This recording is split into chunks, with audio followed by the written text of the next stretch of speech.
আসসালামু আলাইকুম everyone, it's me from Reshmi stories. আশা করছি সবাই ভালো আছেন। যখন আমি ভিডিওটা এডিট করতে বসি তখন ভেবেছিলাম এটা একটা ফ্রাইডে ব্লগ হবে, আবার হুট করে মাথায় আসে এটা ফ্রাইডে ব্লগ করলে আমি ক্যাম্পাসে কেন গিয়েছি, আজ তো থার্সডে।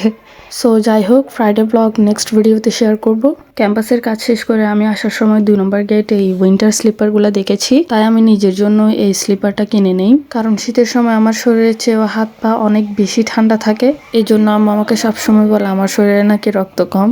আর এই যে দেখেন, এই 2 নং গেট আসলে আমার প্রতিদিন 10 থেকে 15 মিনিট গাড়ির জন্য দাঁড়িয়ে থাকতেই হবে।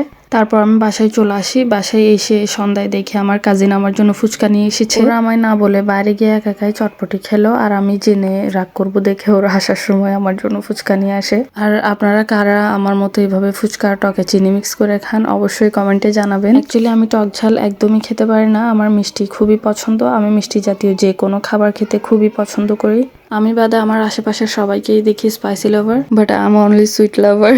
টক জাতীয় খাবার অল্প একটু খেলেও ঝাল টোটালি খেতে পারি না আমি। ওরা যেহেতু চটপটি খেয়ে এসেছে তাই ওরা আর ফুচকা খাবে না, এই জন্য আমি একাই সব ফুচকা খেয়ে ফেলি। আমি আজ পর্যন্ত এমন কোনো মেয়ে দেখিনি যে ফুচকা পছন্দ করে না। ফুচকা মেয়েদের এত কেন পছন্দ ভাই আমি বুঝি না। দেন আম্মু এখানে বাজার করে নিয়ে এসে রান্না শুরু করে দেয়, আর আমি যাই আম্মুকে একটু কাজে হেল্প করার জন্য। আমি আসলে আলসেমি করে কোনো কাজ করি না, বাট আমি অনেক লক্ষ্মী একটা মেয়ে। যখন কাজ করি তখন ধুমধাম সব কাজ করে ফেলি। আবার অলস হলেও আমার কিন্তু অপরিষ্কার একদমই পছন্দ না। বাসার কাজ না করলেও আমি আমার নিজের রুম, নিজের জিনিসপত্র খুবই যত্ন সহকারে গুছিয়ে রাখি। আর আমি রান্নাঘরে গিয়ে যে কোনো কাজ যতই পরিষ্কার ভাবে করি না কেন, আম্মু এসে আমার একটা না একটা ভুল ধরবেই। আমি জানি প্রত্যেকের মারাই এমন করে থাকে। কাজকর্ম সব শেষ করে আমরা চলে যাই একটা বার্থডে পার্টিতে। আর এই যে এই বাচ্চাটা দেখেন, মাশাআল্লাহ কি কিউট। ওকে ভিডিও করছি দেখে ও কি দুষ্টুমি করছে দেখেন।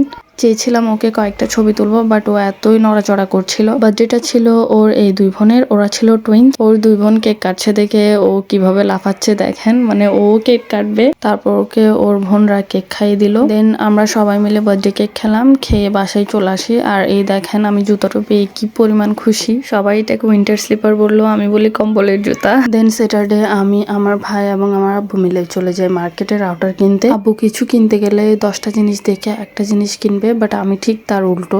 আমি আমার চোখের সামনে যাই দেখি যে জিনিসটা আমার পছন্দ হয় ওইটাই আমি হুটহাট করে কিনে ফেলি, দামাদামি না দেখেই। পরে এটার জন্য বাসায় এসে বকা শুনি। এই যে আমরা রাউটার এটা কিনে ফেলি। দেন আব্বু কিছু সাউন্ড বক্স দেখছিল, উনি অনেকগুলো সাউন্ড বক্স দেখিয়েছিল আমাদেরকে, তার মধ্যে থেকে আমার এটা খুবই পছন্দ হয়, বাট কেন জানি না আব্বুর একটা সাউন্ড বক্সও পছন্দ হচ্ছিল না, তাই আমরা সাউন্ড বক্স নিই না, রাউটারটা নিয়ে বাসায় চলে আসি। দেন আমি বাসায় এসে এই স্যালাইনটা খাই, কারণ আমার কিছুদিন পরপরই প্রেশার লো হয়ে যায়, তাই আমি অলওয়েজ আমার সাথে এই স্যালাইন রাখি। বাসায় এসে দেখি আম্মু ডিম পরোটা বানাচ্ছিল, আর এটা আমি পিস পিস করে কেটে সবাইকে দেই। আমার বাসায় আমি ছাড়া সবাই চা লাভার, বাট আমার চা তেমন একটা পছন্দ না। আমি কফি খেতে খুবই ভালোবাসি, তাই ডিম পরোটা খেয়ে আমি 1 কাপ নিজের জন্য কফি বানিয়ে নিই। এখন কিছু মানুষ এসে বলবে ডিম পরোটা খেয়ে ভাই কে কফি খায়? হ্যাঁ, কেউ খায় না, বাট আমি খাই। সো আজকের ভিডিওটা এতটুকু। দেখা হচ্ছে নেক্সট ভিডিওতে। আল্লাহ হাফেজ।